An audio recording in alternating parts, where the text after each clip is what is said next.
नमस्कार, पंजाब केसरी में आपका स्वागत है। मैं हूं बलवंत अक्षक। केंद्र के कृषि कानूनों को लेकर किसानों का आंदोलन 1 महीने से ज्यादा समय से जारी है। इसी बीच एसवाईएल का मुद्दा तूल पकड़ने लगा है। इस मुद्दे पर नारनौल में मुख्यमंत्री मनोहर लाल एक रैली भी कर चुके हैं। आइए जानते हैं क्या जरूरत थी इस रैली की और एसवाईएल का मुद्दा दक्षिण हरियाणा के लिए कितना महत्वपूर्ण है। इस मुद्दे पर हम बात करेंगे नांगल चौधरी के भाजपा विधायक डॉक्टर अभय सिंह यादव से। डॉक्टर साहब, आपका स्वागत है। धन्यवाद बलवंत जी। तो आपने अभी मुख्यमंत्री जी की नारनौल में रैली करवाई है एसवाईएल के मुद्दे पर। किसानों के आंदोलन के बीच इस रैली की क्या जरूरत पड़ गई थी? बलवंत जी, ये रैली किसानों के आंदोलन के बीच जो नारनौल में हुई, इसका वैसे तो मैंने भी सोशल मीडिया पे भी कुछ लोगों ने रिएक्ट किया है कि भाई ये आंदोलन को बीच में डाइवर्ट करने का एक प्रयास है। लेकिन बलवंत जी, मेरी सोच जो मैं शुरू में इस रैली से पहले भी मैंने, अगर आपको ध्यान हो, एक स्टेटमेंट दिया था मैंने, और मैंने सिर्फ ये कहा था कि भाई पंजाब और हरियाणा के अलग होने के बाद में पहली बार ये एक ऐसा मौका आया है जब पंजाब और हरियाणा के किसान दोनों एक साथ बैठे हैं। और बलवंत जी, आप फिर इस बात से सहमत होंगे कि एसवाईएल का मुद्दा अब राजनीति और भावनाओं के बीच में फंस के रह गया है। राजीव लोंगोवाल समझौते को भी आज लगभग 35 साल हो गए।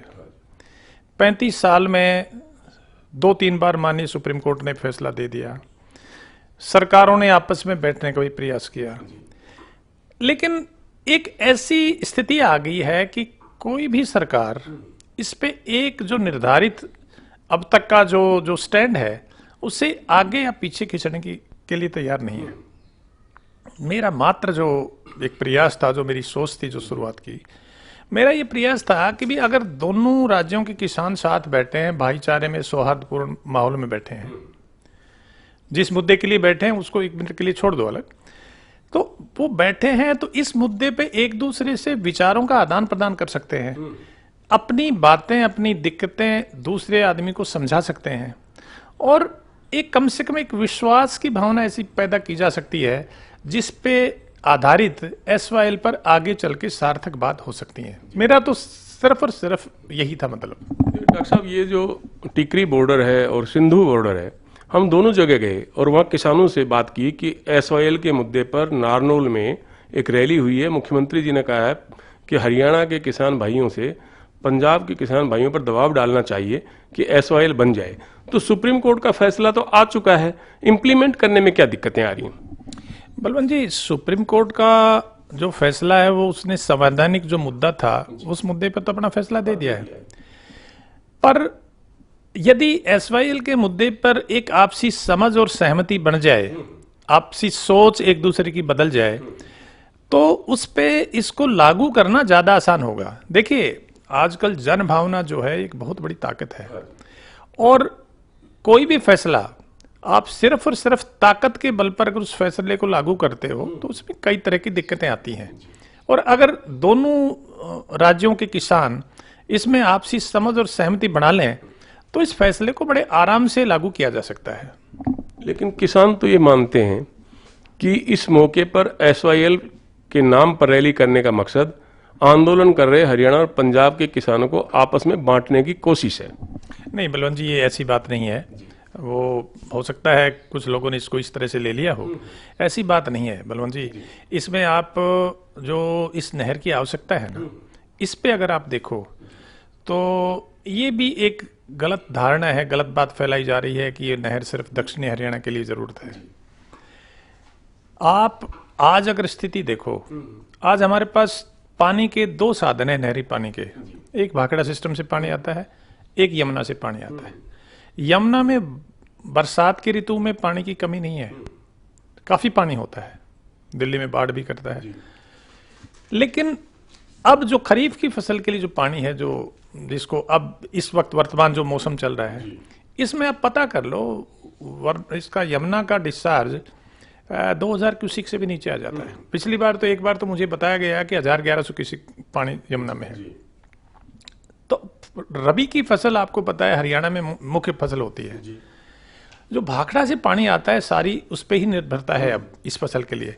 और इसमें भी हमारे पास पानी लाने के लिए दो मेन हमारे पास कैरियर हैं। एक भाखड़ा मेन लाइन है, BML कहते हैं जिसको, एक नरवाना ब्रांच से आता है। आप कभी इस नरवाना ब्रांच के साथ साथ होके आइए। मैंने एक बार पीछे 2015 में इसकी कच्ची पटरी के साथ साथ पंजाब से लेकर कुरुक्षेत्र बुढ़ेड़ाहेड़ तक मैं आया हूँ।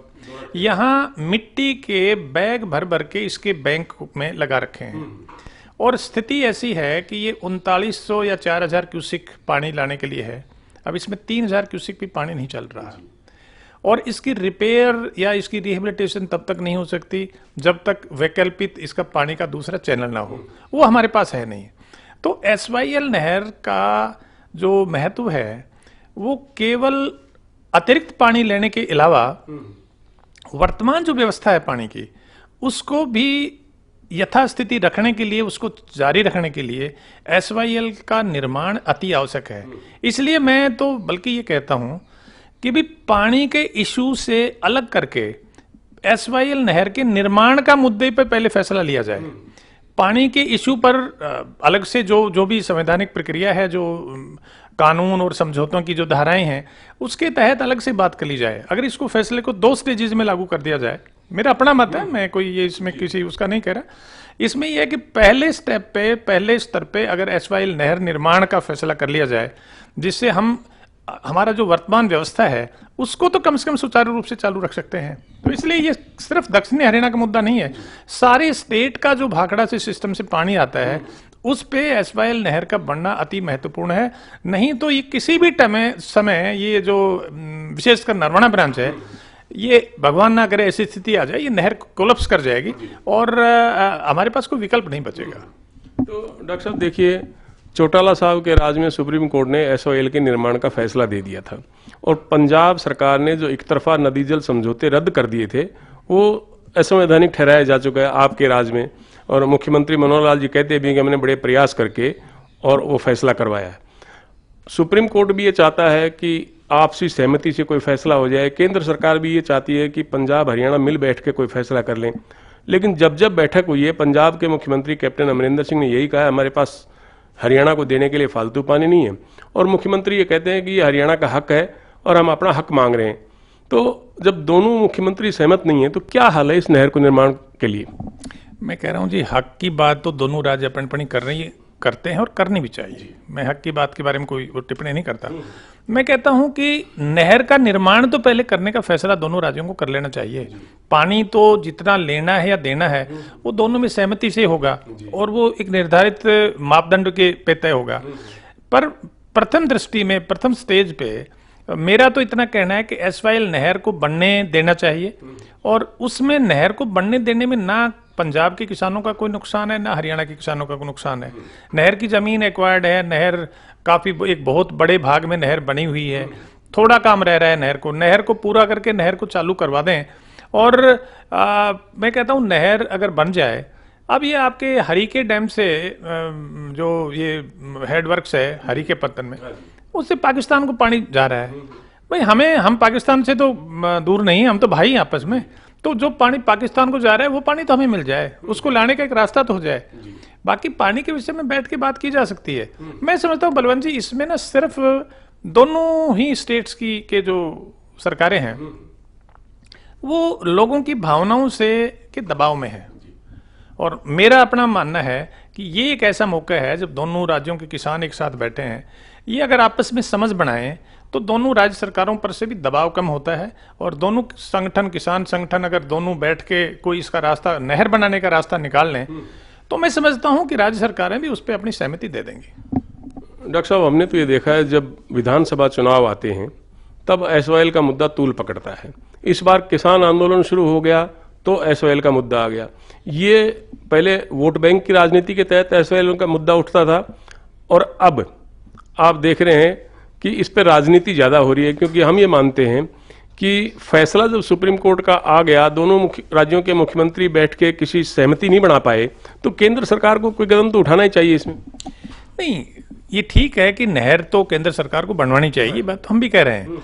पर मेरा जो मकसद था, हमारा जो SYL का मुद्दा इस वक्त जो उठाने का मतलब था केवल और केवल इतना सा है कि दोनों राज्यों के किसान आपस में आपसी सहमति बनाएं, और वो सहमति अगर बनती है तो दोनों ही राज्यों की सरकारों के लिए भी ये फायदेमंद रहेगा और अच्छा रहेगा। देखिए, फैसले जो संवैधानिक फैसले जो सुप्रीम कोर्ट ने जो फैसले दिए हैं उनको तो देर सवेर लागू तो करना ही है, पर ऐसे भाईचारे के माहौल में अगर दोनों राज्य बैठ के फैसला कर लें तो मैं समझता हूं वो ज्यादा बेहतर रहेगा। और इसमें ये ठीक है, एक सोचने का तरीका, एक नजरिया हो सकता है कि भाई इस वक्त एसवाईएल का जिक्र इसलिए किया है, लेकिन आप ये भी तो सच्चाई है कि दोनों राज्यों के किसान पहली बार बैठे हैं। अगर पहली बार बैठे हैं तो कोई इतना पुराना उलझा हुआ मुद्दा है, उस मुद्दे को जैसे कि आप कह रहे हो कि भाई वोट बैंक की राजनीति बन रही है, मैं तो उसके हट के बात कह रहा हूं। मैं कहता हूं कि ये दोनों किसान आपस में बैठे हैं, राजनीति को थोड़ी देर दूर रखकर और दोनों इसमें नहर को बनाने का कोई रास्ता निकाल लें, तो इसमें मैं नहीं समझता किसी भी किसान संगठन की या किसी भी राज्य के किसी किसान की या सरकार की इसमें किसी तरह की कोई हानि है। ये एक जनहित में एक सुझाव हमने दिया है और मैं समझता हूं कि उसी परिप्रेक्ष्य में उसी भावना के साथ इस पर विचार करना चाहिए। विधानसभा चुनावों के दौरान और लोकसभा चुनावों के दौरान डॉक्टर साहब, आपको याद होगा कि भाजपा की तरफ से ये कहा गया था कि हम पाकिस्तान का पानी रोक देंगे और हरियाणा को पानी देंगे। अब केंद्र में भी भाजपा की सरकार है, हरियाणा में भी भाजपा की सरकार है, पाकिस्तान को जाने वाला पानी तो नहीं रुका। मैं तो पंजाब सरकार से और जो पंजाब के किसान भाई संगठन है उनको यही कह रहा हूं कि भाई हम आपस में आज अलग अलग हैं तो कल तो एक ही थे और एक ही रहेंगे। मतलब ये तो नहीं हो सकता, आपसी मुद्दे अगर कोई उलझे हुए भी हैं तो उसे भाईचारा थोड़ी खत्म हो जाएगा। मैं तो ये कहता हूँ भाईचारे में ये सारा अपना फैसला करके इसका कोई नहर बनाने का समाधान निकाल के, और जो पानी फालतू व्यर्थ में जा रहा है वो पानी इधर हरियाणा को दिया जा सकता है। हरियाणा के किसानों को, बलवंत जी आप तो वहाँ गए हुए हैं, विशेषकर हमारा जो इलाका है उसमें तो पानी का ये हाल है कि बिना पानी पूरा इलाका बर्बाद हो रहा है। तो हम तो जब भी कोई मौका आता है, चाहे आप इसको कोई अर्थ निकालें, लेकिन जब भी कोई मौका आता है जहां से हमें ये लगे कि भाई अब हमारे इलाके के हितों को उठाया जा सकता है तो उस मौके पे का फायदा उठाना चाहिए। और इसीलिए हमने तो ये विचार दिया था। इसमें कोई किसी तरह की दूसरी मूल भावना, क्योंकि जहां तक मुझे समझ है सबसे पहले मैंने ही एक स्टेटमेंट दिया था इस पे, और विश्वास कीजिए कि ये किसी के कहने से या किसी डायरेक्शन में नहीं दिया था। मैं तो मेरे दिमाग में बात आई कि भाई ये बहुत अच्छा मौका है अगर किसान आपस में इस पे बात कर लें तो, और आज भी मैं उस पर कायम हूं। मैं कहता हूं कि ये अवसर है। आप दूसरे मुद्दे जो है मैं उस पर कोई टिप्पणी नहीं करता, लेकिन ये जो मुद्दा है इस पे भी ये अच्छा मौका है इस पे बात करने का, आपस में समझ एक पैदा करने का। और दोनों राज्यों के किसानों के बीच में अगर समझ पैदा हो गई तो मैं समझता हूँ आगे के लिए बहुत बढ़िया रहेगा, आगे के भाईचारे के लिए बहुत बढ़िया रहेगा। डॉक्टर साहब, जो हमको पानी मिल रहा है और पूरे स्टेट को पानी के समान बंटवारे के लिए एक हांसी बुटाना नहर बनाई थी सरकार ने। अगर हमको एसवाईएल का पानी नहीं मिल रहा तो हांसी बुटाना नहर के जरिए दक्षिण हरियाणा तक पानी पहुंचाने की योजना थी। आप हांसी बुटाना नहर को शुरू करवा दो। हांसी बुटाना नहर में कोई मेरे ख्याल से तो कोई ना अड़चन है ना पंजाब सरकार को कोई नुकसान है। ये तो हरियाणा का जो पानी मिल रहा है उसी का आंतरिक वितरण की समस्या है, तो इसमें तो किसी तरह की दिक्कत नहीं। पंजाब की कुछ ऑब्जेक्शंस, कुछ उनकी कुछ शंकाएं थी, और उनका जहां तक मेरी नॉलेज है जो सेंट्रल वाटर कमीशन है उन्होंने उस शंकाओं का समाधान कर दिया। हरियाणा ने अंडरटेकिंग्स दे दी कि भाई इस तरह की कोई पंजाब सरकार के हितों को कोई नुकसान नहीं होने दिया जाएगा। तो मेरे ख्याल से सुप्रीम कोर्ट में जब भी दोनों राज्य सरकारें अब आगे पेश होंगी तो इसका निकल जाना चाहिए। पंजाब सरकार को भी इस पर जिद नहीं करनी चाहिए क्योंकि उनका कोई इसमें नुकसान हो नहीं रहा। दूसरा, आप देख ही रहे डॉक्टर साहब, पिछले एक महीने से ज़्यादा समय से किसान जो है वो दिल्ली बॉर्डर पे बैठे हुए हैं। आप किसानों से क्या चाहते हैं और आप किस तरह से इस समझौते के लिए पहल कर सकते हैं? किसानों से आपकी क्या मांग है? देखिए, मेरी तो मांग मैंने अभी आपको जो बताई है वो यही है कि भाई मैं ये भी नहीं कहता, मेरी ये भी अपेक्षा नहीं है कि भाई किसान यहीं एसवाईएल का फैसला करके उठ जाएंगे, ऐसा कुछ नहीं हो सकता। सिर्फ और सिर्फ ये है कि आपस में बातचीत करके एक समझ का एक प्रयास शुरू करें, एक समझ पैदा करें जो दोनों राज्य सरकारों को इस पे फैसला लेने में सहायक हो। और देखिए, मैं तो बलवंत जी, जहाँ तक हमारा करने की बात है, मैं तो आपको ये कह रहा हूँ, आपके माध्यम से कह रहा हूँ कि यदि वो इस पे एसवाईएल के नहर बनाने के बारे में कोई सार्थक बातचीत करते हैं और इससे आगे चल की समस्या का समाधान होने में सहायक होते हैं तो मैं तो पार्टी लाइन से हटकर ये जो किसान संगठन के नेता है ना, उनको सबको नारनौल में बुलाकर इनका अभिनंदन करवाऊंगा, स्वागत करवाऊंगा, क्योंकि हमारे क्षेत्र के लिए इससे बड़ा वरदान कोई नहीं हो सकता। अच्छा डॉक्टर साहब, लास्ट आखिरी सवाल है, दक्षिण हरियाणा के लिए ये SYL कितनी जरूरी है? मैं कहता हूं दक्षिणी हरियाणा के लिए तो ये जीवन रेखा है, पर ये सारे राज्य के पानी का जो वर्तमान पानी है उसके उपयोग के लिए, जैसे अभी मैंने बताया आपको, ये जब तक ये नहर नहीं बनेगी, जब तक ना तो जो भाखड़ा मेन लाइन है इसका रिपेयर या रिहेबिलिटेशन हो सकता है, ना नरवाना ब्रांच की रिपेयर रिहेबिलिटेशन हो सकती है, और इनकी अगर नहीं हुई तो आगे चल के बहुत सारी दिक्कतें आएंगी। तो एक वैकल्पिक कैरियर के रूप में भी, वाटर कैरियर के रूप में भी इसकी SYL का निर्माण बहुत जरूरी है। और दक्षिणी हरियाणा की जहाँ तक बात है, SYL नहर सीधी पश्चिमी यमुना नहर से जुड़ी हुई है, तो दक्षिणी हरियाणा को पानी लाने के लिए तो सबसे बढ़िया चैनल ही वो हो सकता है। अब जी हांसी बुटाना की बात कर रहे थे आप, हांसी बुटाना भी WJC से, वेस्टर्न जमुना कैनाल से सीधी नहीं जुड़ी हुई, SYL जुड़ी हुई है। तो SYL के थ्रू जो भी पानी आएगा वो सीधा पश्चिमी यमुना नहर के थ्रू दक्षिणी हरियाणा में आ सकता है, तो हमारे लिए तो और भी महत्वपूर्ण है ये। शुक्रिया डॉक्टर साहब, हमसे बातचीत करने के लिए। धन्यवाद पलम जी। तो ये थे नांगल चौधरी के भाजपा विधायक डॉक्टर अभय सिंह यादव, जिनका कहना है कि दक्षिण हरियाणा के लिए SYL नहर जीवन रेखा है और इस मुद्दे पर पंजाब और हरियाणा के किसानों को आपस में मिल बैठकर कोई सहमति बनानी चाहिए। पंजाब केसरी के लिए कैमरामैन अमनदीप सिंह के साथ बलवंत तक्षक, चंडीगढ़।